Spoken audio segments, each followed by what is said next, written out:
Namaste, and welcome to our continuing series on the life divine with our beloved Ranga.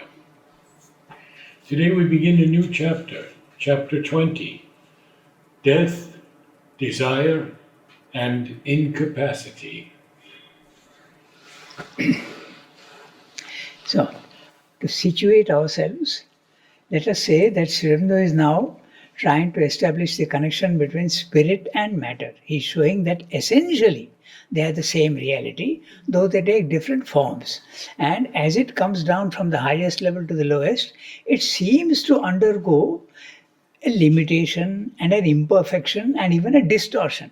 So he has discussed first supermind becoming mind. So behind our mind, although it is full of incapacity and limitations, there is the supermind working behind.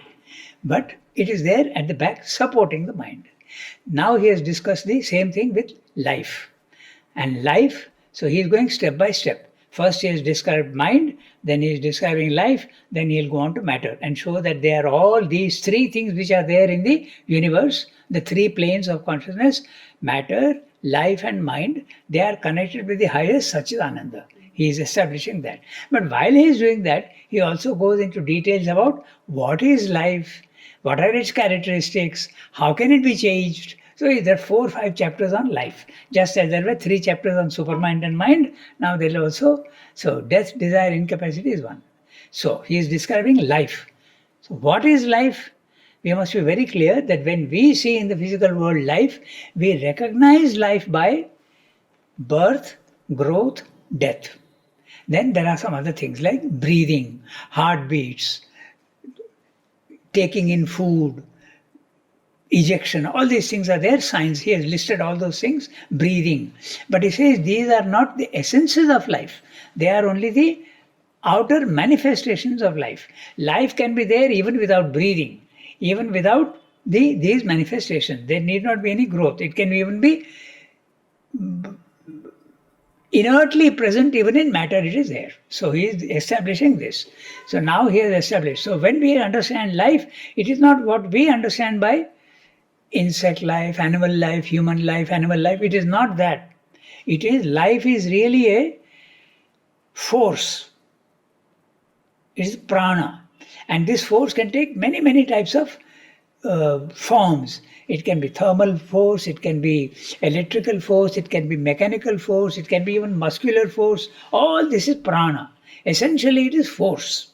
And that force can be infinite in consciousness force in Satchidananda, it can be involved and non-apparent at all in matter.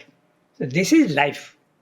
So when that life which is absolutely perfect comes down here, it has to undergo limitation, imperfection. But this is apparent only, it is not real. Behind the life, the real life force is always there. So what are its characteristics when it comes down? Death, desire, incapacity. And he will explain to you that that which we see, all these are negative. Death seems to be something negative for us. Desire also seems to be something negative because we can hardly ever satisfy our desires fully. Then incapacity also is a distortion of capacity, of omnipotence. So this is what he's going to describe, and he will show you that these are really not negative. They are really apparent negatives of the real life force. That's what he will discuss. First, he will establish death as a process of life. Then he will show that desire also has got a positive thing. And incapacity also is a positive thing. So we start reading the chapter. Death, desire, incapacity. In the beginning, all was covered by hunger, that is death. That made for itself mind, so that it might attain to possession of self. From the Brihadaranyaka Upanishad. This is the power discovered by the mortal that has the multitude of its desires, so that it may sustain all things. It takes the taste of all foods and builds a house for the being. From the Rig Veda. In our last chapter, we have considered life from the point of view of the material existence and the appearance and working of the vital principle in matter, and we have reasoned from the data which this evolutionary terrestrial existence offers. But it is evident that wherever it may appear and however it may work, under whatsoever conditions, the general principle must be everywhere the same.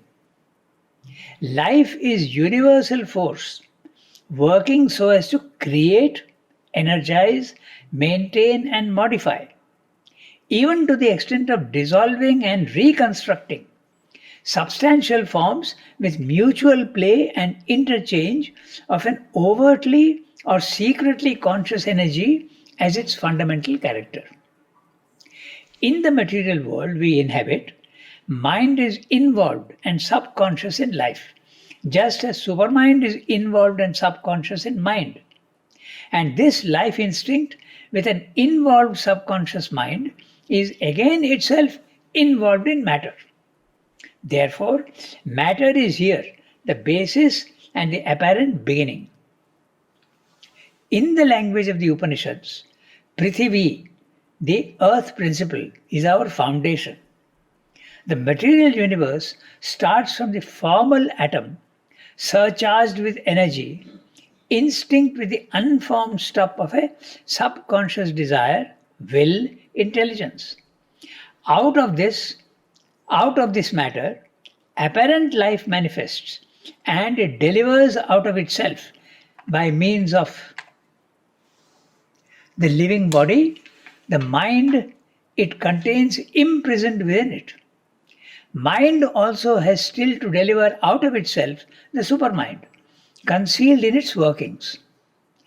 But we can conceive a world otherwise constituted, in which mind is not involved at the start, but consciously uses its innate energy to create original forms of substance, and is not, as here, only subconscious in the beginning. Still, though the working of such a world would be quite different from ours, the intermediate vehicle of operation of that energy would always be life. The thing itself would be the same, even if the process were entirely reversed. Yeah. So there are some very interesting things here, what he's saying. We'll have a look at it carefully. So, Upanishad and Rig Veda, will you explain what is it, right? And we'll go sentence by sentence. That Yes. about that Upanishad and Yeah. Oh, the Upanishad. The Upanishad and the Rig Veda, the language is very. Remember, it is 5,000 years old, and that Sanskrit doesn't exist anymore today. So when you are translating into English, it becomes very complex and it's not very easy to understand. Their way of thinking, the way of expression was quite different. Anyway, part of it is we can understand what he's saying.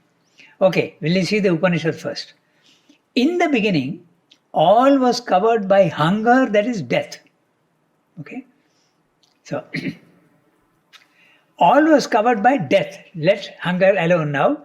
All was covered by death. That means a nihil. There was nothing, the inconscient. There was the inconscient. But in that inconscient, is there not an element of the divine? And if that element of the divine is there is a hunger for getting out of its present condition to a better condition. That is what is hunger.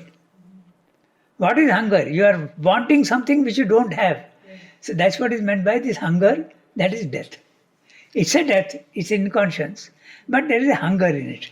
A hunger to get something which it has lost. That's what he's saying. In other words, it's another way of putting involution. The supermind comes down into the inconscient and it is there, but it wants to get back to where it came from. So there's a hunger to get back to where it came from. You could even say a thirst at times. Pardon? A thirst. Yes, a thirst. That's right. You can also say thirst. So that, because there is hunger and death was there, that made for itself mind so that it might attain to possession of self. Possession of self is when you are fully in control of yourself. Our condition now, we don't possess ourself. Rather, the body-mind life possesses us. The body, mind, life dictates terms to us, and that possesses the soul. But it gets reversed when you make your mind silent and go to the self. There you possess the self, and you possess also, you can possess body, mind, life if you are sufficiently alert and sufficiently progressing. Otherwise, you lose contact with the body, mind, life, but you possess the self. So, and when can that come? Only with the mind. And note the mind with an M cap. So it's not necessarily our mind, but it can be above our mind also. The higher mind onwards, you can get the experience of the self. And if you are in the self, you can say that you possess yourself. You are in control of your own being. Sridhar is very fond of the word possess. When you possess something, you can do whatever you want with it. In other words, you are master. Yes. So that's what he means by possession. You must always possess. You must possess the divine, and the divine must possess you. He is very fond of that. Possession, very frequently used word instead of those texts. So that's clear then? Because only at the mind level you can do that. You can't do that when you are not in the mind level. We go to the next one. This is the power discovered by the mortal that has the multitude of its desires, so that it may sustain all things. It takes the taste of all foods and builds a house for the being. This is from the Rig Veda. So, this is the power that is discovered by the mortal that has the multitude of its desires. Life is full of desires and it tries to satisfy them, and so that it may sustain all things. So, And that's the key phrase for me, that it may sustain that's all right. things. Yeah. Only when life comes in, it sustains. There is a birth, there is a sustenance, and then there is finally a death also. So, it takes a taste of all foods. So, here, life always needs to ingest something from outside. We could say experience for food, Yes, all experiences. yes. All experience is food. There can be material food, there can be vital food, and there can also be spiritual food. But it's all food.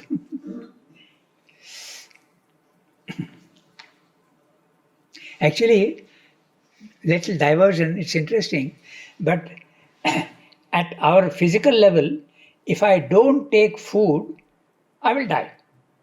Now, this is the material level. Now, we come to the vital level. What is the food for the vital? Sensations. Sensation. If sensations are not there, if sight is deprived for you, if hearing is deprived for you, if smells are deprived for you, if taste is deprived for you and touch is deprived for you, you will not be able to sustain yourself. That is the food for the vital. They have experimented. If they put you into a dark room without sound, into a dark room where you can't see, you can't hear, you can't, will you be able to stand even 24 hours? Very doubtful. And you will lose your mind. So that is vital food. Spiritual food, of course, we know that experiences come and you are sustained spiritually. So food, yes, what you're saying, all experience is food. So, and builds a house for itself, for the house for the being.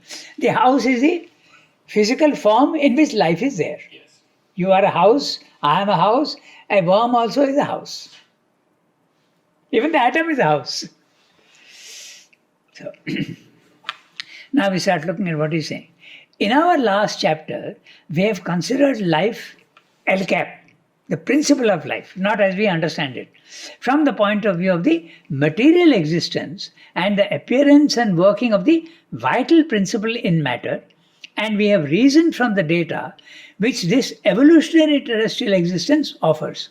So we have examined life not from the top but from the bottom. That's what he's saying. It is in its evolutionary terrestrial existence. So we have examined, we have looked at life from when it has come out from matter. We have not seen it with its connection from the highest level. We have not seen. He has only indicated once that it is conscious force that becomes life.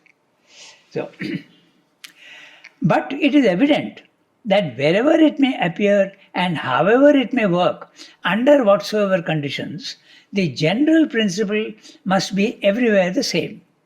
In other words, right from the highest to the lowest, life is there everywhere. It may have different workings. In matter, it's got a different working. In animals, it's got different working. In mind, it has got a different working. But essentially the same. Life is there everywhere, from the highest to the lowest. Life is universal force. There you are. Working so as to, what are its characteristics at this level? Creation, energizing, maintaining, and modifying, even to the extent of dissolving and reconstructing. This is exactly interesting.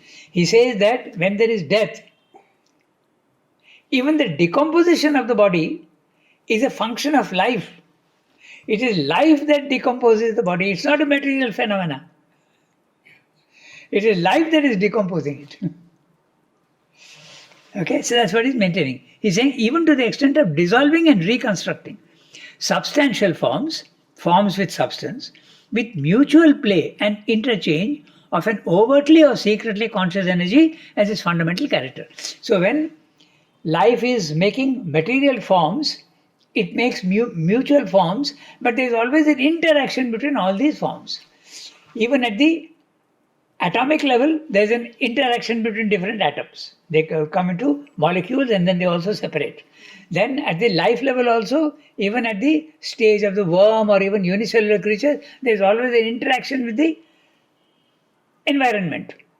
Without that environment, without the interchange, it can't survive. Even at that level. So that's what he's meaning. He's saying to the, where is it gone? Substantial forms with mutual play and interchange. There has always to be an interchange. Okay? And that interchange, overtly or secretly conscious energy as its fundamental character.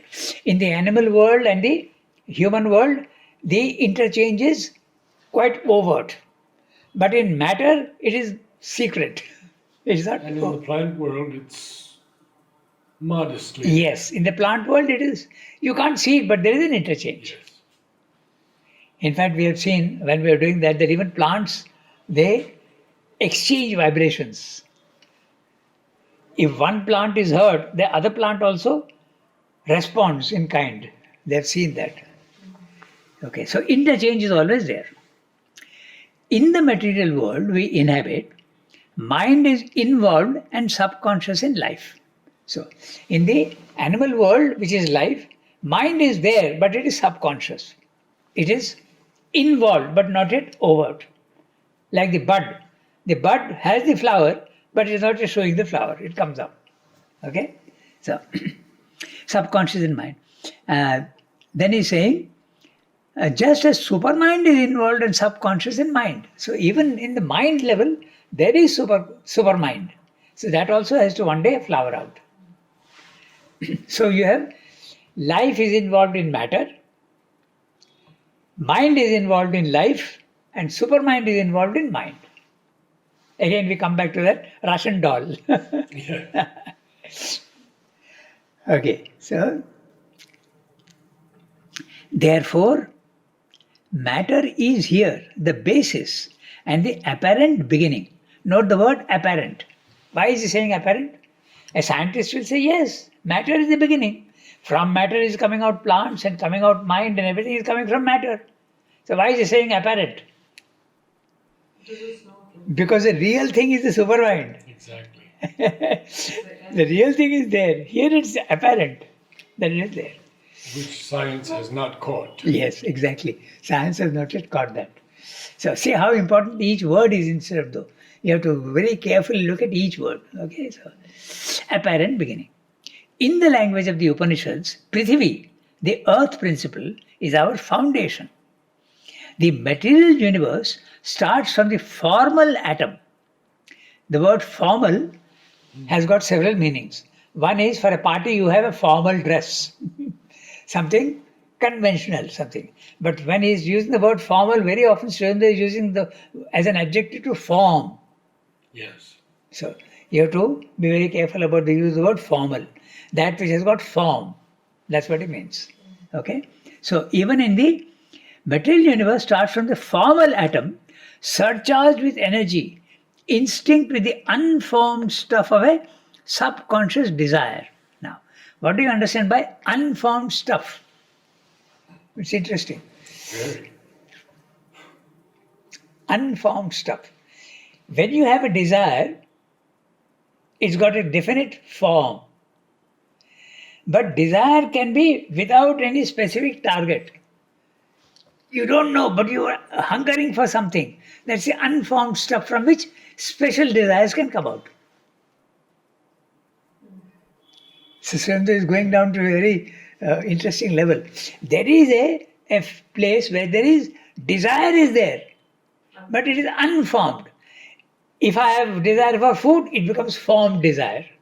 If I have desire for clothes, it becomes formed. So this is unformed stuff. Basically, the principle of desire is there. And I suppose it's the principle of the life force. Yes, that's exactly it. That's what he's saying. It's a life force, which is desire. The purified vital does not have desire, right? Purified? Purified vital.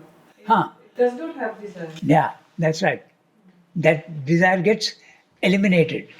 Because when it is purified, there is no wanting, na?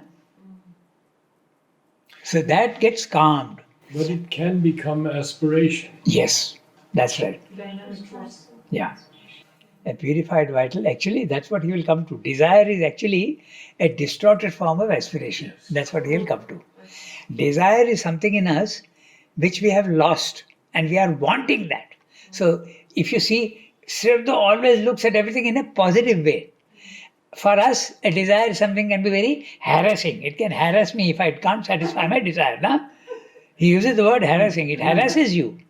I want this, but I'm not getting. I'm getting impatient. But when you are at that level, so you are actually wanting something that you have lost. That is desire. So it's got a positive aspect. So instead of desiring specific limited things, desire for the unlimited, desire for the infinite. Yes. That's what it comes to. So desire is something good, but it is to be directed in the right channel. Okay. So the material universe starts from the formal atom, surcharged with energy, instinct with the unformed stuff of a subconscious desire. It is not a conscious desire anymore. Will, not only desire, but it's also a will and an intelligence. Yes. Okay? Note the word unformed stuff. It is just there. Okay, then out of this matter, apparent life manifests and it delivers out of itself by means of the living body, the mind that is contained, imprisoned within it. Many Indians don't follow this construction. The mind it contains, we would say the mind that is contained. We would use the word that very often. But this is typical English, so sometimes students get confused. The mind it contains, the mind that is contained, it should be something like that. But anyway, that's what he means. Living body, the mind it contains, imprisoned within it. So life has got mind imprisoned within it, it releases it. Mind also has still to deliver out of itself the supermind, concealed in its workings. So mind in its workings, supermind is hidden. It has to come out. But he says deliver out of itself. Yes, that's right. Very. It's in the womb and it takes birth. Yes, yes. That's right. But now this is an interesting discussion. But we can conceive a world otherwise constituted in which mind is not involved at the start but consciously uses its innate energy to create original forms of substance and is not, as here, only subconscious in the beginning. So he is examining another possibility. I am telling you that there is an involution and everything is contained in each other. But could it be that there are planes of consciousness? There is supermind, there is overmind, there is higher mind, element mind, there is mind, there is life, and there is matter. But there is no involution. They are all separate. He's saying that also is a possibility. Maybe somewhere in the universe such a creation is there. Here it is involved, but can it be that it is uninvolved? Even if it is uninvolved, he's saying that life is the go-between between matter and mind. And that's a very interesting thing also. If you look into yourself in a human body, you have the brain, which is matter but capable of thought. You have the body, which if life is not there in it, it is just matter. Okay? What is it that connects the body and the mind? Life. And how? What is it? How does it manifest itself in the body? Nerves. If the nerves are not there, there will be no connection between the body and the mind. If the nerves are not there, mind will be separate, body will be separate. So life is a between matter and mind. You can see that very clearly in all animal creatures, including man. But here he's just positing a possibility Yes. that this could exist So, somewhere. yeah, that's right. So even if that is so, life is always the between mind and matter. That's what he's saying. Yes. Even if it is like that.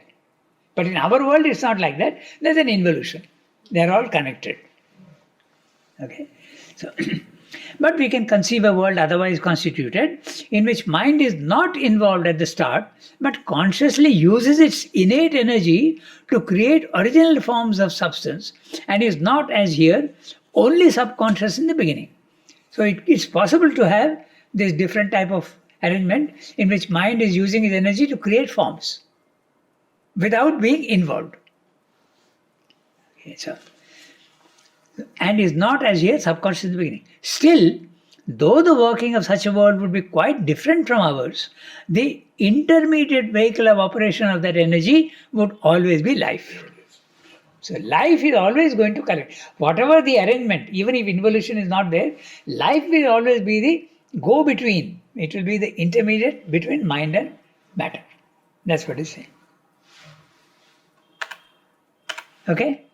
So, there are a lot of things that are there which you have brought out. So, these words you have to be, for particularly that unformed stuff. So, you have to see exactly what he means. Okay? You have to use your imagination a good deal and also concentrate a little on what he's saying. Some of those words are, he is at a cosmic level and he's all the time speaking in general terms. So we have to picture those general terms in specific ways so that we understand what he's saying. I mean, obviously he has to speak down to us. That's right. How could we understand anything beyond the mind? Yes, that's right. Our highest instrument is the mind, but he speaks from something far above the mind. This last sentence, the thing itself. Yeah. Would be the same. Even if the process were entirely reversed. Reverse means involution is there and there is no involution, it is reversed. It is not that mind is involved in matter and coming out one by one, but mind would be creating forms from above. That's what he means by reversed. It should not be from below, but it would be from on top. We go to the next para? Okay. But then it appears immediately that as mind is only a final operation of supermind, so life is only a final operation of the conscious force, of which real idea is the determinative form and creative agent. Consciousness, that is force, is the nature of being, and this conscious being, manifested as a creative knowledge will, is real idea or supermind. The supramental knowledge will is consciousness force rendered operative for the creation of forms of united being in an ordered harmony to which we give the name of world or universe. So also, mind and life are the same consciousness force, the same knowledge will, but operating for the maintenance of distinctly individual forms in a sort of demarcation, opposition, and interchange, in which the soul in each form of being works out its own mind and life as if they were separate from the others, though in fact they are never separate, but are the play of the one soul, mind, life, in different forms of its single reality. In other words, as mind is the final individualizing operation of all comprehending and all apprehending supermind, the process by which its consciousness works individualized in each form from the standpoint proper to it and with the cosmic relations which proceed from that standpoint. So, life is the final operation by which the force of conscious being, acting through the all possessing and all creative will of the universal supermind, maintains and energizes, constitutes and reconstitutes individual forms and acts in them as the basis of all the activities of the soul thus embodied. Life is the energy of the divine continually generating itself in forms as in a dynamo, and not only playing with the outgoing battery of its shocks on surrounding forms of things, but receiving itself the incoming shocks of all life around as they pour in upon and penetrate the form from outside, from the environing universe. Also quite complex, but very interesting if you go into details. Very interesting. Okay, so we do that now.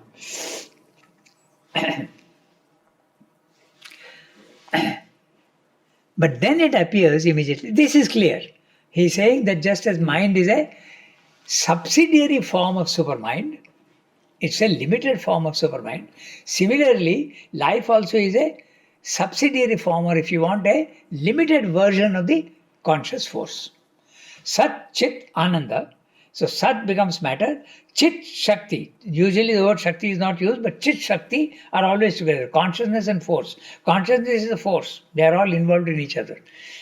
He is going to say something more interesting also actually. So that becomes life. That's what he's saying. We look at the sentence. But then it appears immediately that as mind is only a final operation of supermind, so life is only a formal operation of the consciousness force, of which real idea is the determinative form and creative agent. Okay, now he has brought in the real idea. The real idea we have discussed several times. All the real ideas are always in the supermind only. Okay, and the real idea is that oneness which is there, it knows exactly what it is going to produce, and I like to use the word blueprint. Okay, is the blueprint of a building is not yet the building. It's a conception. It's a conception of what I want to create. That's a real idea. So why does Srivda use the word real? Because it has the power to become real immediately, instantaneously. At our level, if we have a blueprint, it will take me 2 years to build that building. It may take more. I may not even succeed.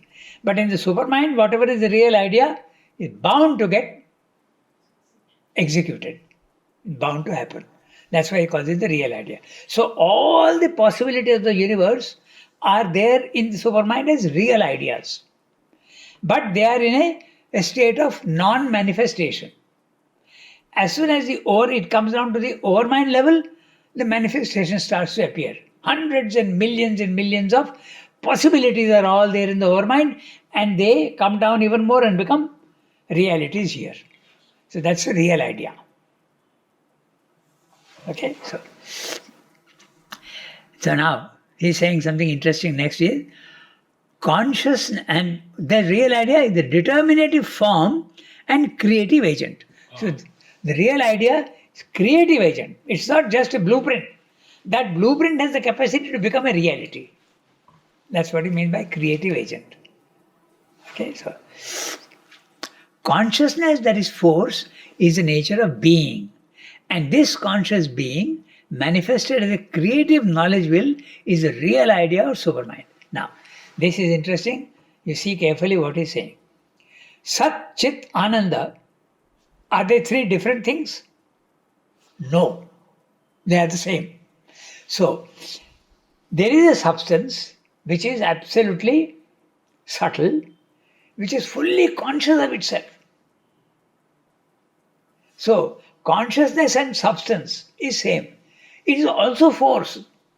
It is also Ananda. So you have to think of it in that way. When he's using the word being, he means substance.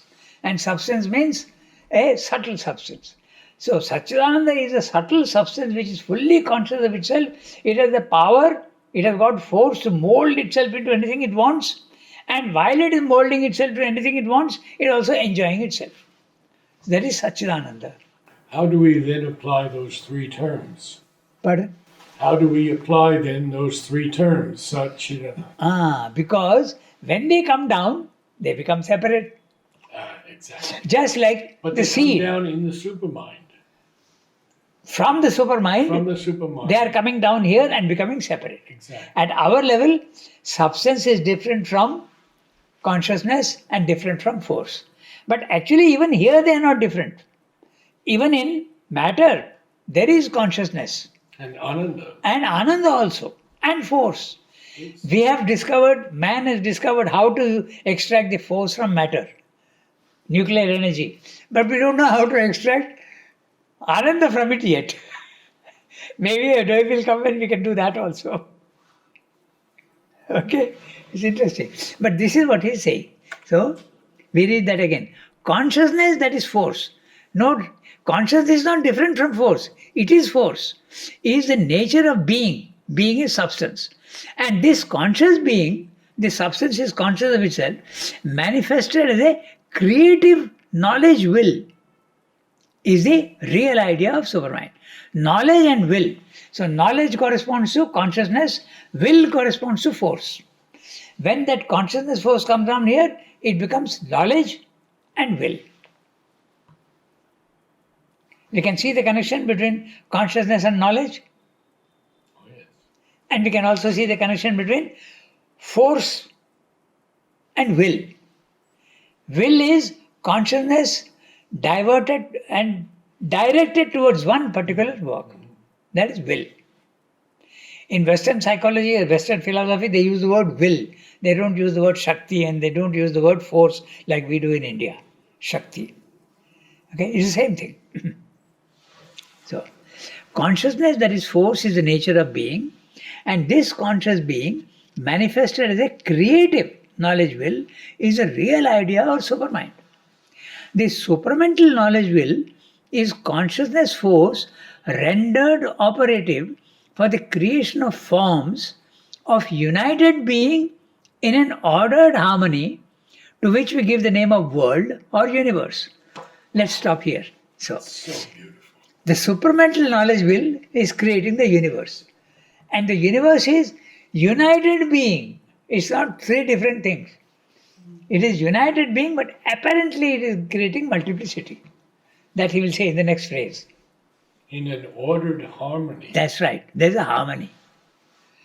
But this is another question that he deals with elsewhere. Where do we see the harmony? There is constantly quarrel, there is constantly war, there is genocide. Where is the harmony? So Sri Aurobindo says that which you are seeing as genocide and disharmony is actually a superficial phenomenon. Behind that, it's a working out.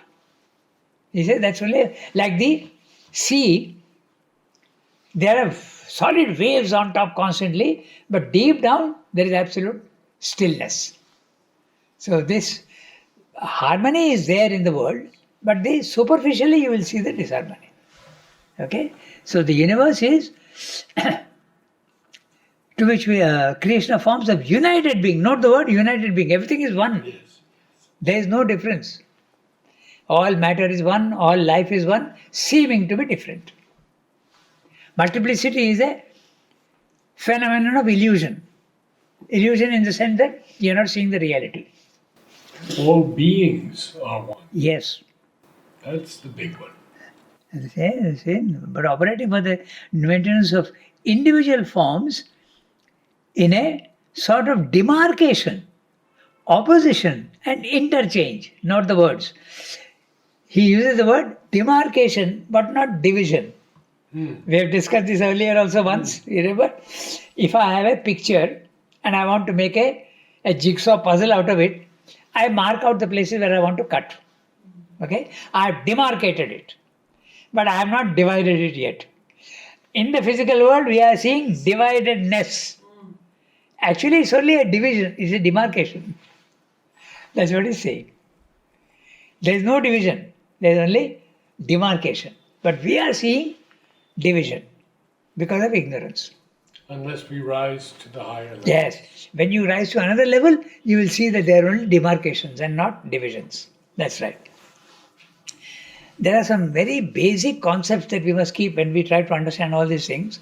At every level of consciousness, there is a certain type of knowledge, there is a certain type of law, and these are applicable only at that level. So when we are here, it's like I am looking at the world with broken specs. And there's the only thing available to me, I am seeing division. But when I rise in consciousness, broken specs are not available anymore. Full specs are available. So I start seeing oneness. I go even higher, no specs at all.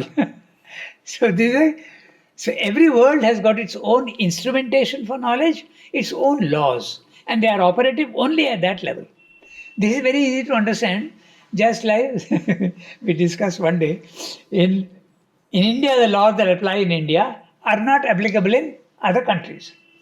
So it's a different area, and therefore the laws are different. So here also, matter is a world, life is a world, mind is a world, higher mind is a world, and the laws go on changing in all these worlds. So depending at which level of consciousness you are, you will see according to those things. So what I am seeing here is valid for me here, but as soon as I go to another level of consciousness, it is not valid anymore.